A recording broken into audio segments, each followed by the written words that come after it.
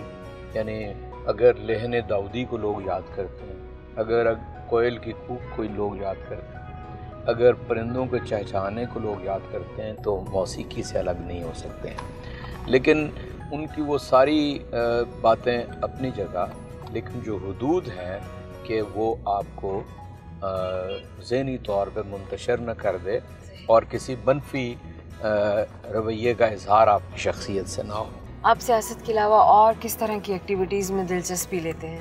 حقیقت بات یہ ہے کہ میں پڑھتا ہوں، اچھا۔ اور باقی یہ ہے کہ میرا شغف اصل میں یعنی اقبال کو سمجھنا ہے، اور جب تک میں اس قابل تھا تو ظاہر ہے میں چونکہ میں نے ایف ایس سی اپنے کیڈٹ کالج سے کی، اور وہاں پہ میں کھلاڑی تھا ہاکی کا، تو ہاکی کھیلتا رہا۔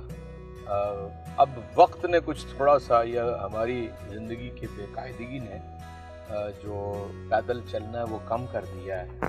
جب میں سوچتا ہوں تو پھر میں پیدل چلتا ہوں، جب میں پیدل چلتا ہوں تو پھر میں سوچتا ہوں۔ یہ چیز ہے اصل میں میری، اس کو ہابی کہہ لیجیے۔ اور میں اپنے دوستوں کی جو محفل ہے اس سے بہت ہی خوش ہوتا ہوں، اور دوستوں کے اللہ کے فضل و کرم سے کوئی کمی نہیں ہے زندگی کے اندر۔ ہر شعبہ زندگی، ہر طرز تخاطب، ہر طرز زندگی کا فرد میرا دوست ہے، اور اس میں صنف کی بھی قید نہیں ہے۔ اپنی سیاسی مصروفیات میں سے اپنی فیملی کے لیے وقت کس طرح سے نکالتے ہیں؟ بہت کم۔ پہلی بات تو میں آپ کو یہ بتاؤں کہ آپ نے میری اہلیہ کو بات ان کی سنی ہے، یہ ان کا حسن ظن ہے، میں آپ کو بتاؤں، یہ ان کے خیالات کی اچھائی ہے۔ اتنا اچھا میں نہیں ہوں جتنا انہوں نے بیان کیا، اور یہ میں بربلا اعتراف کیا کروں۔ جو غصہ آتا ہے بعض اوقات، جو ناروا ہے۔ کوئی ایسا واقعہ آپ کے بچپن کا جو آپ کو ہمیشہ یاد رہ گیا ہو اور یاد آتا ہو؟ بے شمار واقعات ہیں، پتہ نہیں میں کیا آپ سے عرض کروں۔ وہ مجھے یہ ہے کہ یعنی لمبی چھلانگ لگانی، یہ بچپن سے ہی آگے بڑھنے کا اور زور لگانے کا شوق تھا۔ تو آئی واز اسکول گوئنگ، تو پرانے وقت میں نا جس طرح یہ سیوریج کا سسٹم نہیں تھا ہمارے بچپن میں، اوپن ڈرین ہوتی تھی، اور ہودیاں ہوتی تھیں ڈرین کے اختتام پہ جہاں سے وہ صفائی کرتے تھے، وہ خاصی لمبی سی تھی۔ تو میں نے جناب دوڑ لگائی، میں نے کہا اس کو میں کراس کر لوں گا۔ ظاہر وہ میرے سے بہت ہی بڑی تھی، اور اس کے اندر گرا، یہ میری تھوڑی جا کے اس کی ایج پہ لگی اور خون نکلنا شروع ہو گیا۔ تو یہ مجھے یاد پڑتا ہے کہ مطلب مجھے پتا تھا کہ یہ میں نہیں پار کر سکتا ایک چھلانگ میں، لیکن میں نے لگا دی، نتیجہ مجھے پتا تھا، لیکن جتنی گہری چوٹ لگی اس کا مجھے بہرحال نہیں پتا تھا۔ یہ ہمیشہ مجھے یاد رہتی ہے، میں اس کا تجزیہ کرتا ہوں کہ یہ کیوں ہوا، تو وہ اب بھی میری یہی عادت ہے۔ میں ٹارگٹ مقرر کرتا ہوں، ممکن ہے میں اپنے لیے تو وہ سمجھتا ہوں کہ یہ اچیو کر سکتا ہوں، لیکن وہ بڑا ہوتا ہے۔ تو یہ بات زندگی میں آگے بڑھنے کے لیے میں اپنے بچوں کو بھی یہی کہتا ہوں کہ آپ زندگی کا ہدف بڑا مقرر کریں، اور نوجوانوں کو بھی یہی کہتا ہوں کہ زندگی کا ہدف بڑا مقرر کریں۔ جب تک بڑا ہدف مقرر نہیں کریں گے آپ اچیو نہیں کر پائیں گے۔ آپ نے کہا کہ آپ کو کتابیں پڑھنے کا بھی شوق ہے اور آپ کتابیں پڑھتے بھی ہیں، کس قسم کی کتابیں آپ پڑھتے ہیں؟ میں نے ایک وقت میں تو ہر قسم کی کتاب پڑھی، یعنی آپ کوئی موضوع نہیں تھا، یعنی فنون لطیفہ سے لے کر سائنس اور فکشن تک سب کچھ پڑھا، لیکن جو عمر میں آگے بڑھے تو پھر سنجیدہ پڑھنا شروع کیا۔ لیکن ایک چیز آپ ذہن میں رکھیے گا کہ میں نے اردو پڑھی ہے، اردو پڑھنا چاہتا ہوں، تھوڑا بہت اگر پڑھی ہے تو پنجابی، یعنی میرا شغف اصل میں بنیادی طور پہ اردو کے ساتھ رہا، اور اس میں جو چیز اویلیبل تھی اسے میں نے پڑھنے کی کوشش کی۔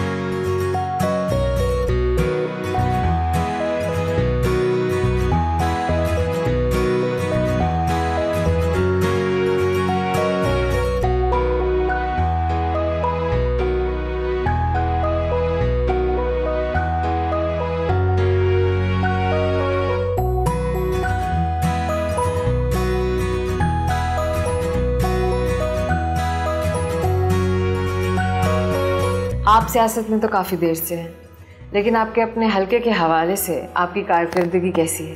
میرا خیال ہے نتائج جو تھے وہ تو ایسے تھے کہ ہم الیکشن نہیں جیت سکے تھے، لیکن عمومی طور پہ یہ ہوتا ہے کہ جب لوگ الیکشن ہار دیتے ہیں تو پھر لوگوں سے رابطہ نہیں قائم کرتے. لیکن میں پوری ذمہ داری سے آپ کو کہتا ہوں کہ الیکشن ہارنے کے میرا خیال ہے کہ میں دوسرے دن دفتر کھول کے بیٹھ گیا تھا، اور کبھی آج تک ایسا وقت نہیں آیا کہ میں نے لوگوں سے رابطہ منقطع کیا ہو. سو مچ سو کہ کووڈ کے دنوں کے اندر بھی ہم نے خدمات کا ایک ایسا سلسلہ شروع کیا، لوگوں کے گھروں کے اندر راشن پہنچانے کا، انہیں کیش تقسیم کرنے کا، اور اس کے علاوہ میں نے ایک بہت بڑی تعداد میں یہ جو ڈس انفیکٹنٹ ہے، بالخصوص رمضان المبارک میں مساجد میں سپرے کرایا تھا. 30 کے 30 روز مساجد کے اندر ڈس انفیکٹنٹ ہم بھیجتے تھے تاکہ وہ سپرے ہو سکے. تو یہ رابطہ تو کبھی بھی میں نے نہیں توڑا، اور اس دفتر کے اندر بھی الحمدللہ میں تقریباً ڈیلی بیٹھتا ہوں، اور ساری دنیا کو پتہ ہے کہ صبح 11 سے لے کے 1 بجے تک میں یہاں ہوتا ہوں، اور جو بھی لوگوں کی خدمت کر سکتے ہیں کرتے ہیں.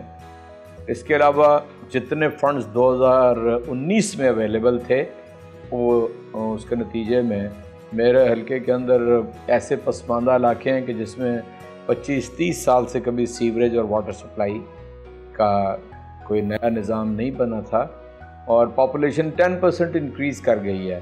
سہولتیں 35 سال پہلے والی تھیں، اور مسلسل ماشاءاللہ جو ان کا شور و غوغا تھم نہیں رہا، ان کی حکومت رہی ہے لاہور کے اوپر، لیکن کبھی وہاں پر یعنی پانی کا پائپ تبدیل نہیں کیا تھا. تو میں نے کوئی تقریباً 15.5 کروڑ روپے سے یہاں پر نئی سیوریج لائن، واٹر سپلائی اور یہ PCC یعنی فرش گلیوں کے بنانا، یہ کام کیا ہے. اسی طرح تقریباً 50 لاکھ روپے سے جو اسٹریٹ لائٹ ہے وہ حلقے کے اندر لگوا بھی رہے ہیں، اور مسلسل اس کی نگرانی کرتے ہیں تاکہ وہ جو ریپیئر مینٹیننس ہے وہ ہو سکے. جو تھوڑا بہت پیچ ورک کے لیے مٹیریل اویلیبل ہوتا ہے، جو گڑھے پڑ جاتے ہیں ان کی ہم درستی کراتے ہیں. پھر سیوریج کی ڈی سلٹنگ کا کام کرتے ہیں، سویپنگ کے اوپر خود نگاہ رکھتے ہیں. چونکہ نیچے کوئی نظام نہیں ہے لوکل گورنمنٹ کا، تو یہ کام بھی میں خود نگرانی کرتا ہوں، اور میرے ساتھ ایک پوری ٹیم ہے جو اس کام کو کر رہی ہے. خوشی غمی میں بھی لوگوں کو شامل ہوتے ہیں، اس لیے کوئی یہ نہیں کہہ سکتا میرے حلقے کے اندر کہ لوگوں سے رابطہ نہیں ہے. لیکن ظاہر ہے عوام کی بہت ساری توقعات ہوتی ہیں، شاید ایسا ہو سکتا ہے کہ ان کی ساری توقعات پہ پورا نہ اتر سکتے ہیں. آپ وزیر اعظم صاحب کے پولیٹیکل ایڈوائزر بھی رہے ہیں، ان کے ساتھ وابستگی یا تعلق آپ کا کس طریقے سے جڑا؟ اصل میں یہ 2006 کی بات ہے. بہت ہی سینئر صحافی ہیں، وہ میرے دوست ہیں، وہ مجھے لے کر ان سے ملے تھے، اور میں نے ابتدائی طور پہ 1-2 ملاقاتیں کی، خوب بات چیت کی، گپ شپ لگائی. تو مجھے اندازہ ہوا کہ پاکستان میں ایک گیپ ہے لیڈرشپ کا، اور ریجنل لیڈرشپ کا گیپ ہے، جو پہلے سے کسی سیاسی نظام کا حصہ نہ رہا ہو. یہاں پر کوئی ایک آدمی عمران خان کے علاوہ آپ ملکی سیاست اور ملکی سطح کا لیڈر نہیں بتا سکتے کہ جو کسی پہلے سے نظام کا پروردہ نہ ہو. میں سابق وزراء اعظم سب کے بارے میں یہ بات کہہ رہا ہوں، لیاقت علی خان صاحب شہید کے علاوہ سب کے سب اسی نظام کی پیداوار تھے. عمران خان ایک بالکل مقامی اور اوریجنل پولیٹیشین ہے، جو اپنی بنیاد پر، اپنی ذاتی صلاحیتوں اور اپنی ذاتی کارکردگی کی بنیاد پر سیاستدان بنا ہے. چاہے وہ کھیل کے اندر ہو، چاہے وہ ہاسپٹل کینسر کے حوالے سے ہو، چاہے وہ یونیورسٹی کے حوالے سے ہو، کہ جو UK کی بریڈفورڈ یونیورسٹی کے چانسلر کی حیثیت سے انہوں نے ایک یہاں پہ مہیر العقول کارنامہ سر انجام دیا کہ چانسلر صرف ایکسیپٹ نہیں کی جب تک کہ ان سے یہ نہیں منوا لیا کہ آپ کے سٹینڈرڈ یونیورسٹی میرے گاؤں کے اندر بنائی جائے گی. اور آج جو اس کی تکمیل وہ کر رہے ہیں نمل نالج سٹی کے اعتبار سے، تو یہ اصل میں اس کی پرسنل ساری خوبیاں ہیں.